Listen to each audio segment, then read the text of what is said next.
to put lights into my video. You're gonna see fucking lights there, man. Fucking lights, man. Alright, anyways. Hi, it's Michelle again. I'm here to do another beer review. Today I chose to do Brooklyn Summer Ale. Let's take a peek at this Beautimus bottle, if it quits. Is it focused? Focus. It is focused. Focused. Alright. I'm going to give you a rundown on the owner and how it got started, how the beer got started, and then I'll tell you a little bit more about the beer. The founder, I should say, not the fucking owner. The founder, Steve Hindy, he's not the only partner, but I'm going to tell you the story about him and how he came about, but he's the first guy. Steve Hindy was a news correspondent over in the Middle East. He did correspondence in Iraq, Iran, Syria, Lebanon, Egypt, all over the Middle East, corresponding on the wars and the assassinations and all the shit that was happening over there at that time. This was like in the 80s.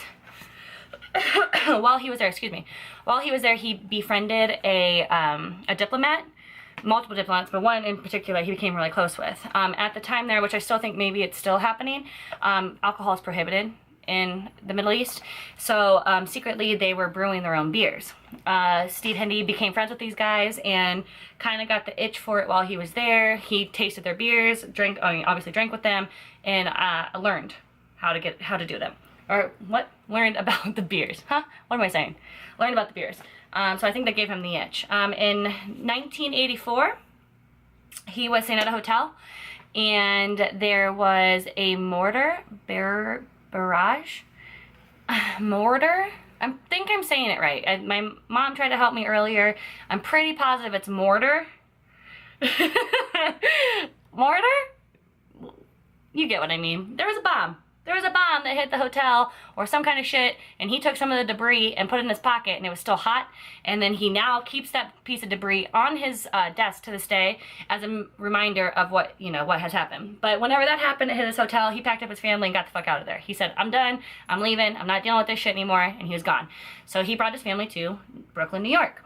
He moved into, I'm assuming, an apartment. There's a man that lived below him who was named Tom Porter. He was a banker, and he ended up talking Tom into starting this little venture together as brewmeisters to brew beer. They wanted to brew beer. Sorry, you guys remember I'm looking at my notes here, so I just don't want to mess anything up. So, at the time, there wasn't any breweries in the area. The Great Depression or the Great Experience, all that things happened at a certain point in 1919, and nothing really grew from there. So he was trying to make Brooklyn happen again. He got together with a guy named Milton Glasser, who was a graphic designer. I'm just literally going to give you a brief rundown. If you want to read more, go to their website, it's brooklynbrewery.com.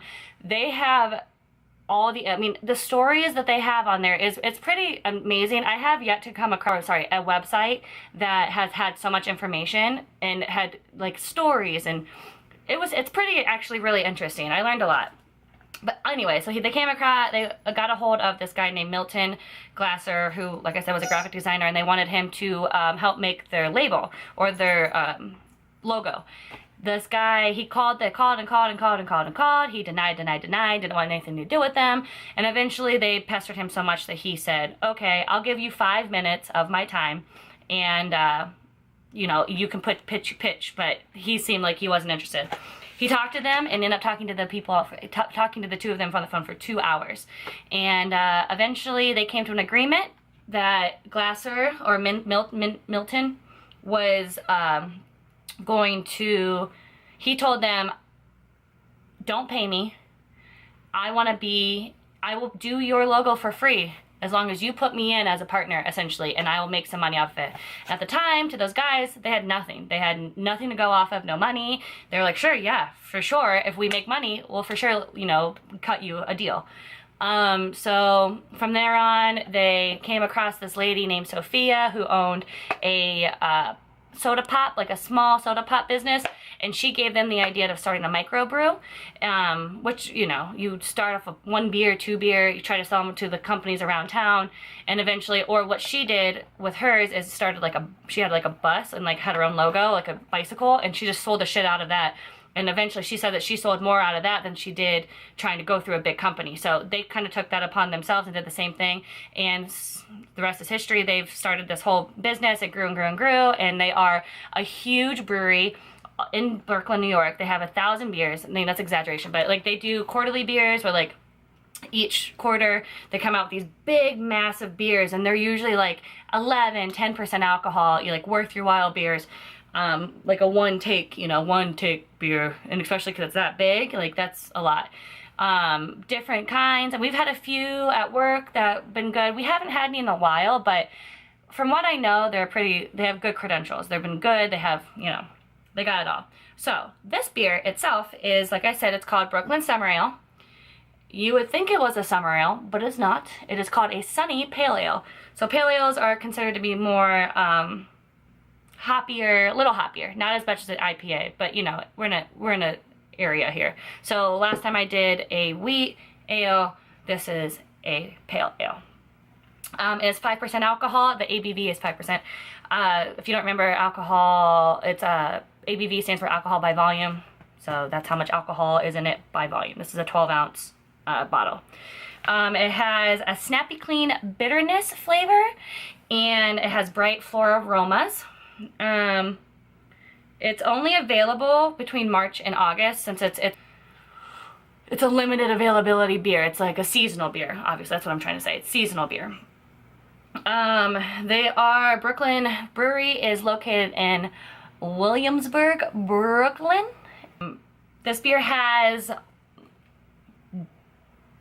British Pale and German Pilsner malts, which I will be honest with you, I'm not really sure what that means. I'm not big on the malt thing because I don't brew my own beer. I just like to drink it, so I'm not sure everything.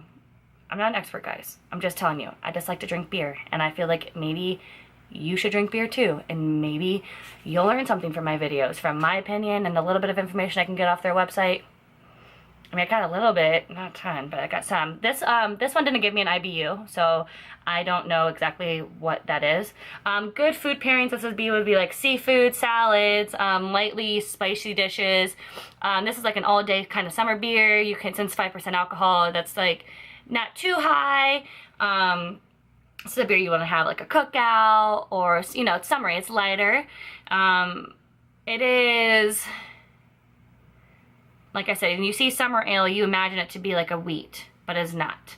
So buying this, do not buy this beer thinking that you're going to have like a Blue Moon type beer, or the beer the Coronado beer that I did last time. This right here is going to be strictly pale ale. So like Sierra Nevada Pale Ale, I don't know if you've ever had that, but that's very hoppy, similar.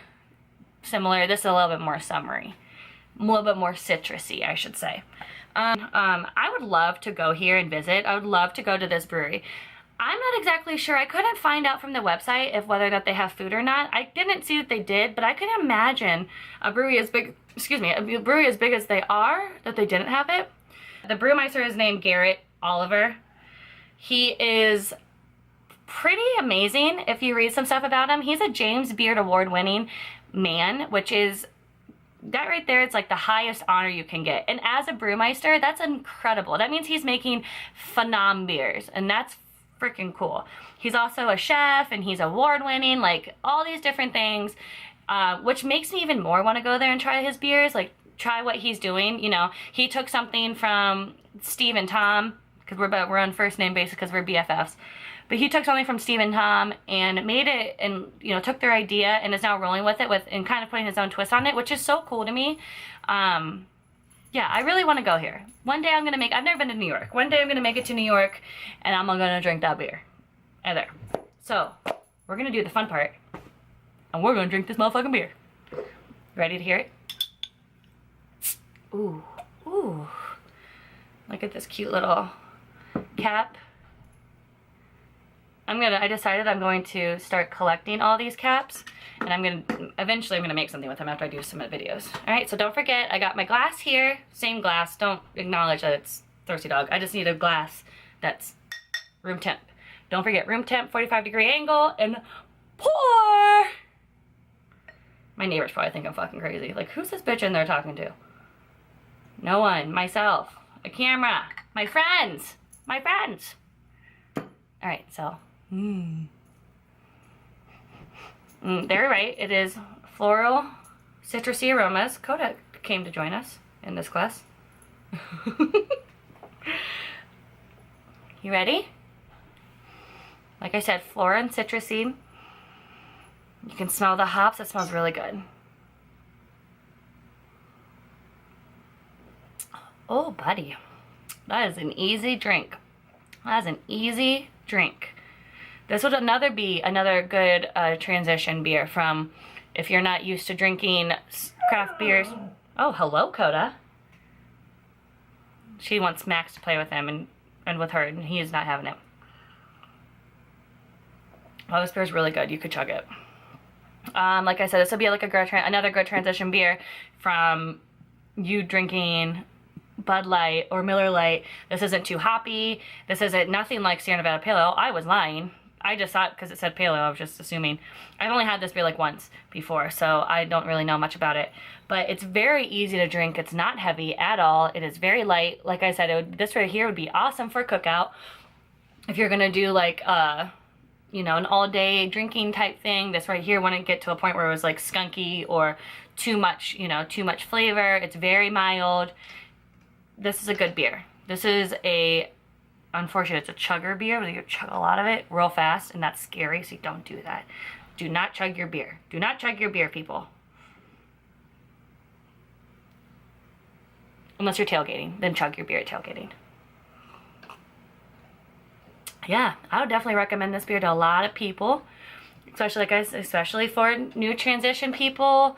It is really good and really easy to drink and very mild, and yeah, go out and buy this beer. Go give Brooklyn some support. They need it. So please like and subscribe at my channel, and tell me, maybe you could leave me some comments with some beers you'd like me to do some reviews for. I would love to do reviews for beers that you guys would like to do, not just beers that I would like to try. So give me a thumbs up and love me, please. Love me. All right, thanks. Bye. Hope you liked it.